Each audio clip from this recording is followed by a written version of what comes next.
A weekend parade, but not the kind you're looking for. Round after round of storms will march their way through the middle of the country.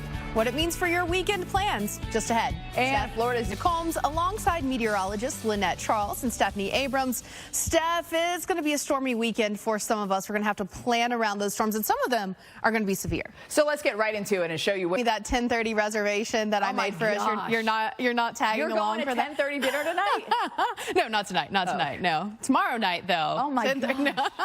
That means you start later. That means you fit more meals in throughout the day, right? No. Let's talk about it though, because a lot of us are going to have to plan around the weather. Whether you're planning around the heat that we're looking at underneath that upper level ridge, the jet stream with the dip is bringing some gloomy weather there. Let's focus in on where we have that chance for storms. We've got abundant moisture being pulled north because of this pattern across the southern plains up through the central U.S. A couple different upper disturbances are being steered in, and that is helping to add that little lift that we need to get some of those storms going, to kind of wring the atmosphere out of its moisture as well, and it's got plenty to work with. So we've got that possibility for flash flooding. You can see today that is going to be stretching from, say, Sioux City down through Springfield, Missouri. A bit of a wider area as we look to Saturday, stretching from the Rockies, the foothills of the Rockies, all the way over into Paducah, higher area across the Ozarks. So especially looking at you for portions of Missouri where you have that risk for flooding, and then we're continuing that into Sunday as well. Now we could see, whenever we show this, I always want to make sure we know this is a broad brush forecast. The signaling here is that we could have a couple inches, especially across central Missouri there. But we're definitely going to have locally higher amounts, and that's where we could run into some of those flash flooding issues, especially when you're looking at the rainfall that we've seen over the past 7 days. Wherever you're seeing the yellow, that's at least 3 to 5 inches, the orange 5 to 8 inches. So that is a lot of rain in a very short period of time, and a lot of times the ground can't handle that, but neither can the rivers, the creeks, the streams. Those are all elevated. If you live maybe near a little creek or stream, you've probably noticed that, and now we're going to add more rain to that. That begins later on this evening, overnight tonight, rounds throughout the day on Saturday, and then once again we're seeing more of those rounds of rain Sunday into Monday. So it's kind of like we're just stuck in this very messy pattern. We can't get out of it, and that is all going to add up. Flash flooding possible for the portions of the southern plains for Monday, as well as we add more rain onto that already soggy ground. For, say, Tulsa, Oklahoma, you've got temperatures in the mid-80s on Sunday. That rain is sticking around, Lynette, so it's just one of the kind of times where it's not going to be raining constantly, but you are going to have to keep an eye to the sky and plan around it. It's not going to be a washout. It's going to be wet. It is going to be wet, but just stay weather aware for sure, Felicia. All right, let's talk about the heat. Kind of a gloomy pattern. We've got rounds and rounds of rain that we're going to have in our forecast. So again, not raining constantly, but the cloud cover and the chance for rain sticking around. You can see our circulation of our low that's hanging out here around the Great Lakes region. You can see some drier air building in behind that boundary as well. Not going to last super long. We're going to have waves of dryness and rain as we watch showers and storms kind of rotate around this dip in the jet stream, or this low pressure that we were seeing there on the water vapor imagery. So those upper disturbances, they're steered southeast by that dip in the jet stream, and then you'll notice we'll have rounds of clouds and rain that just continue moving through. It's kind of like the spokes on a wheel almost, with that low hanging out there, continuing to move those showers and that cloud cover in. So seeing some dew points up around the upper 60s in New York, Boston in the 60s, but you'll see that drier air as you look west at Indianapolis and Detroit. That's that drier air building in behind that boundary. Not a lot to speak of in terms of a whole bunch of rain, a few little showers around Pennsylvania right now, but we are expecting more widespread showers as we head through the day today. You can see that filling in across upstate New York, Buffalo. You're getting in on that. And then we'll watch as the rounds of rain continue to kind of rotate through our weekend. You'll notice not a washout by any means. A lot of us are going to spend quite a bit of our Saturday dry, but you'll just have to keep an eye on the forecast when you're planning your weekend events if there's something you want to do outdoors, because with this type of forecast, it's going to be cloudy, kind of gloomy, and not to mention it's also going to be pretty breezy. You'll notice that heading through this weekend. Changing, and that's a problem on a couple different levels. Thanks, Lynette. Well, temperatures are soaring across the Southwest. We've got excessive heat warnings in effect today for places like Tucson, where the heat will top 100 degrees. Triple-digit temperatures can turn deadly if you're not careful. Sergeant Steve Faree with Pima County Search and Rescue has some advice if you're going to get into the out there. More water with you than you think you might need when you're talking about heat like this, because man, you don't realize how quickly that one little bottle of water that you're carrying with you that you think is going to be enough for the day is not enough. Or if you can just avoid being out in it, that's great. Look at this, 93 in Denver. Luckily, as you look a little bit farther north, say Denver, Dodge City, you guys are going to see some relief. But places like Vegas, Phoenix, you're stuck in it. Vegas had its earliest 110 degree. It tied for the record for earliest 110 degree temperature yesterday. So we're seeing this happen pretty early. I know when we look at this, it's like, oh, these places are typically hot, but this is kind of exceeding what we would expect for this time of year. Throw in that humidity, the forecast heat index, and you'll see not really seeing much of a change where we've got that dry heat that everyone talks about. But where you look at, say, San Antonio, Dallas, Amarillo, that is adding on a few more degrees to what it's going to feel like. And that is in the shade, guys. When we're talking about these temperatures, whether it's the actual temperature or the feels like temperature, that is in the shade. It's going to be even hotter if you find yourself in the sun. So the heat risk today, whenever you see this, when you're seeing the red for major or the purple for extreme, you're seeing where that's showing up here. Some across southern Nevada, portions of California, a lot across the Four Corners region and into Texas. That is taking into account not only, say, the weather, not only the feels like temperature and the actual temperature, but also, the community that lives there, maybe some of the other things that go into account as well. And this is heat risk completely explained. Whenever the temperatures are posing an elevated risk for heat stress, we're going to see that heat risk go up. The location-specific thresholds are based on the CDC data. So, if there are people who live there who are typically used to the heat, maybe that is taken into account. Factors in extremity, time of the year, and duration of the heat. So if we're seeing this heat that's been stretching out for quite some time, like we've seen in Vegas, that is going to be taken into account.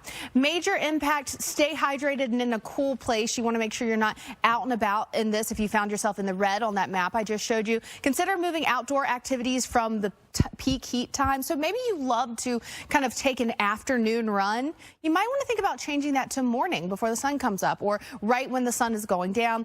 Know also the symptoms of heat exhaustion and heat stroke. It can make all the difference in getting help. Of course, we're back after the break. June gloom, I 63? think. 63? No. In shorts? I take it back. Just kidding. That's sweater weather.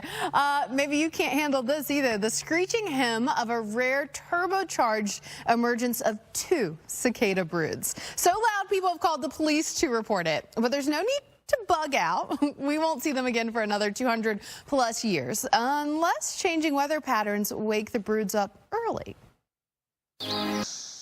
Well, if you loved that, you can see more stories like this on a show called Pattern. You can catch it every weekend right here on the Weather Channel. Here's what's coming up tomorrow. All right, let's get you out the door now. Let's head to the south. We've seen that, especially during rainy season. Man, you just hope you get that rain and not the problems. Well, let's get you out the door in the northeast. It's a weekend parade, just not the kind you're looking for. We've got round after round of storms that are going to march their way through the whole middle of the country. What it means for your weekend plans just ahead. Steph? And Florida is dealing. This is America's Morning Headquarters. I'm meteorologist Felicia Combs, alongside meteorologists Lynette Charles and Stephanie Abrams. Steph, it's going to be a stormy weekend for some of us, but the good news is it's not going to be like constant storminess, just plan around it storminess. Exactly. So there is energy sticking around round for round, not just the severe, but also that risk for flooding. So let's talk about it. We've got our ridge that we've been talking about, our dome of high pressure, our dip in the jet, kind of the tale of two different weather happenings here, and right in the middle of those two is quite often where you get your weather, and where we're seeing this as well. We've got plenty of moisture. It's being pulled north. It's like a vacuum of warmth and moisture pulling that all out of the Gulf, lifting all the way up into the northern plains. And when the atmosphere has that much moisture to work with, all you need is something to trigger some of that rain, get some of those storms going, and you're going to have maybe some flash flooding, maybe some issues. And that's exactly what we're seeing as we have upper level disturbances that are going to move through and trigger that rain. So here's our risk for flash flooding today.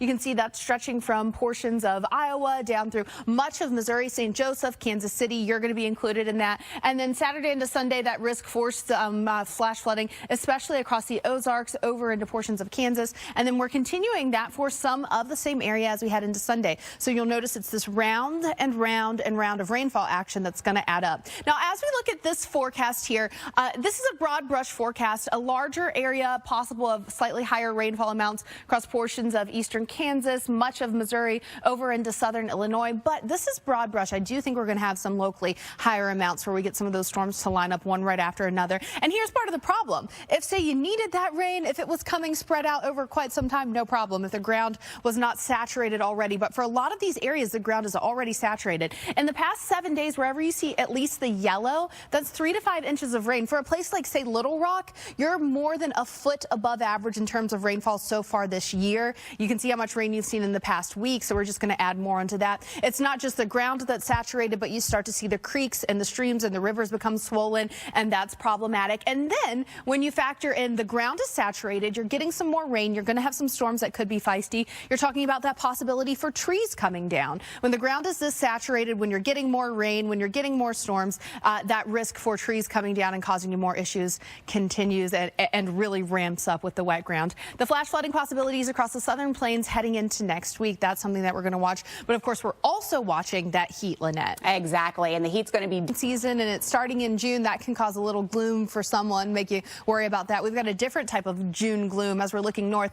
I love it when we can take something like the water vapor loop or the radar or the satellite loop or something and show that to you with what we're also talking about our graphics. So here's what I'm talking about. You can see our upper low that's hanging out here. You can see that counterclockwise circulation that we have going on here, this upper low kind of hanging out around the Great Lakes. And this is the actual water vapor imagery. So this is what's actually happening right now. The orange indicative of slightly drier air. And then we're matching that up with our own maps that we put the low on. So you can see that low. You can see how it's represented here in our forecast. The jet stream's dipping south. You've got that upper level low hanging out. The disturbance is kind of right along that jet stream. That's why quite often we start with wherever the jet stream is. That's where we're looking for what's happening with our weather. You'll notice that these storms kind of just move through storms, rain, and clouds. It's like a wheel, and the spokes on the wheel kind of around that center of low pressure, just rotating in, rotating around. And that's why some of us are going to have, a stretch of really nice weather and then just some showers and storms moving through,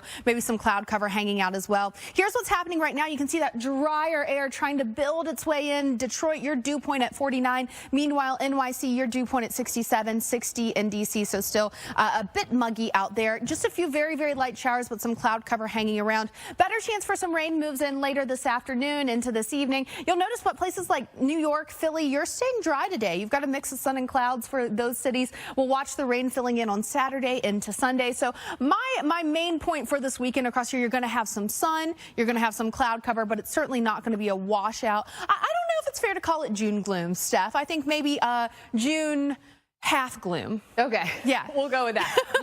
You work on that, Felicia. Over and over again there, Lynette. And here, temperatures are soaring across the Southwest. We've got excessive heat warnings that are in effect today for places like Tucson, where the high will be around 100 degrees. Triple-digit temperatures can turn deadly, though, if you're not careful. Sergeant Steve Ferry with Pima County Search and Rescue has some advice if you are getting into the out there.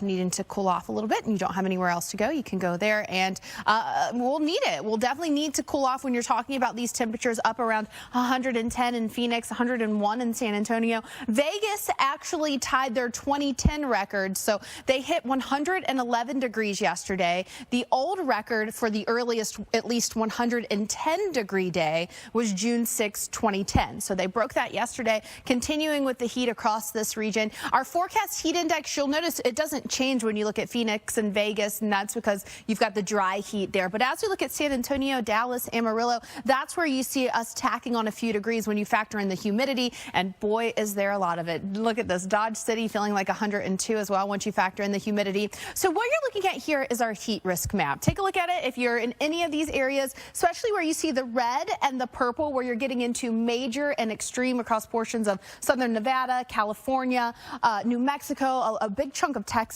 in major heat risk. Now, what that heat risk takes into account is what you need to be doing when it is this hot, when it's this unsafe. So you've got major impact in the red. You want to stay hydrated in a cool place. Consider moving those outdoor activities to a cooler time of day or maybe postponing them. You just want to make sure that you also know the symptoms of heat exhaustion or heat stroke, because that can get very quickly. And if you start feeling those, you want to make sure that you are taking care of yourself, cooling down, and in some cases, getting yourself to, somewhere that can take care of you, a doctor or a medical facility. The UV index for today also extreme for a lot of the south. You see that here from Savannah all the way back through Houston. And what that means is you're going to burn really quickly.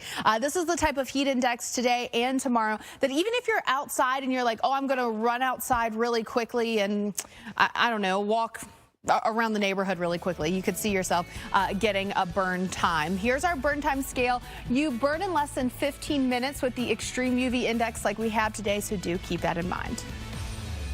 Weather gives us all the feels. So now let's check in with our emotions and take a look at our 3-day Feeling the Forecast with Disney and Pixar's new movie, Inside Out 2.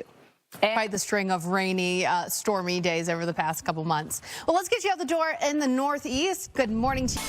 Well, it's a weekend parade, but maybe not the kind that you're looking for exactly. We've got round after round of storms. They're going to march their way through the middle of the country. What that's going to mean for your weekend plans, that's coming up. Steph? And Florida is dealing with its first line of storms to move through. Go have dinner. Just make sure you're home before line at like midnight or whatever. So maybe you need like a 9:30 dinner. Okay, let's talk about it because a lot of us are going to be planning whatever we're doing all weekend in this part of the country around the rain, around the storms. Here's what Steph was just showing you. We've got that big messy ridge, big hot ridge. We've got the dip in the jet stream to the east that's creating some mess to the northeast as well. And quite often when you're looking at the jet stream and you have the kind of middle part between that ridge and that trough, that's where you get all of the weather. And that's kind of what we're seeing in the middle part of the country. A rich influx of moisture. The atmosphere has so much moisture to work with. And then it just needs a trigger. So what is going to help trigger some of these storms as we head through the weekend? Some upper level disturbances pulsing through that setup that I just showed you. That is going to wring the atmosphere out, and that is going to bring us rounds and rounds of rain. So for today, that risk for some flash flooding cities like Omaha, St. Joseph, Kansas City, you're in that. And then look at tomorrow. Many of the same areas have at least a slight risk for some flash flooding, but a higher risk across the Ozarks over into Kansas. And then that spreads even farther south. It becomes more widespread by Sunday. The rain's still to come. This is a broad brush forecast that you're looking at here, where you see some of the darker greens, maybe 2 to 3 inches. But I think, especially across portions of Missouri, where you're getting rounds and rounds of heavy rain at times, you could have even more than that, maybe some locally much higher amounts. Now, in the past week, this is the rainfall that we've seen. Anywhere that you see yellow, that's at least 3 to 5 inches. But when you're getting into the oranges and even some reds here across portions of Oklahoma, that's 8 to 12 inches. Radar estimated for a city like Little Rock, that's about 13 inches above average in terms of rainfall so far this year. You don't need that much rain in a short period of time. The creeks are swollen, the rivers are swollen. You're adding this, the ground is already saturated. So you're not just getting the light rain either. As Steph just showed you, that possibility for some storms is there too. So the storms are going to bring some gusty winds along with them. And I guarantee you're going to have a couple trees down here or there. With the ground being this saturated, it kind of saturates the soil. As we know, water is a solvent, so it kind of acts to dissolve the firmness of the soil as well. And then those trees come down more easily when the ground is this saturated and you got some wind. Heading into early next week, that risk for flash flooding across this region, the southern plains. And of course, we're really hoping that this kind of pattern could budge, Lynette, but a lot of us are staying stuck in it, including the heat. Exactly. We wish that we could get some rain. Right, but the good news is it's not going to be raining constantly. This is the type of setup where, yes, your weather's going to be influenced, but it's not going to be a constant thing. Now, there are two kind of different maps that we use to tell the weather story quite often when we're telling you what you can expect. You've got what's happening now. That's like our satellite, our radar, our water vapor, as you're seeing here, and you can kind of clearly make out where we've got that upper level low. You've got that center of circulation, that counterclockwise circulation, drier air represented by all of the orange. That's building in as well with those lower dew points. So that's the actuality of what's happening in our water vapor. The other type of graphic that we use to tell the story is the ones that we make. We put the low on for you. We put the words on for you. It's representative of the weather story and how we're going to tell it. So it's kind of cool where you can see that low that is actually there in the water vapor that I just showed you, and the low for the forecast and how that's all coming together. That's kind of coming around that dip in the jet stream. You've got the counterclockwise circulation around the low, and in that jet stream, upper level disturbances are kind of pulsing through, helping to kick off some of those showers and storms. So really widely scattered showers, increasing cloud cover as those kind of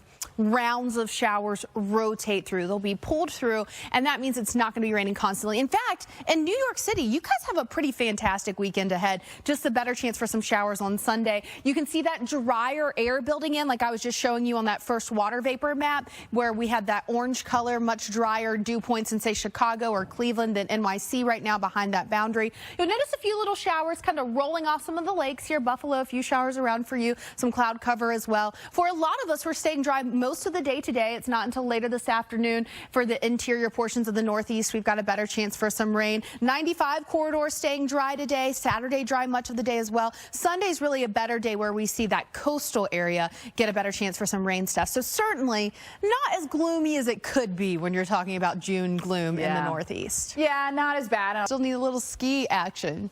There you go. You know where to head. And then if you get too cold and you're over the cold, then you can just like go down in elevation and get into the heat. It's real simple. You can have a little bit of both in one day in some of these places. High temperatures today are toasty. You can see the mid 90s from the southeast coast, places like Charleston, stretching back to the triple digits in Vegas and Fresno and San Angelo as well. Vegas actually breaking their record. So previously their earliest time of getting to 110 degrees was June 6th of 2010. Yesterday they hit 111, so they had a new record high in Vegas yesterday and a new earliest 110-degree day. The forecast heat index for today, this is where you can really tell the difference between where they say, well, it's dry heat and it's a muggy heat. Vegas, Phoenix, no difference. It's a dry heat, but 110 in dry heat is still really hot. But in Dallas, San Antonio, Amarillo, you've got to tack on a few degrees to the actual temperature to get what it's going to feel like. And guys, that's in the shade.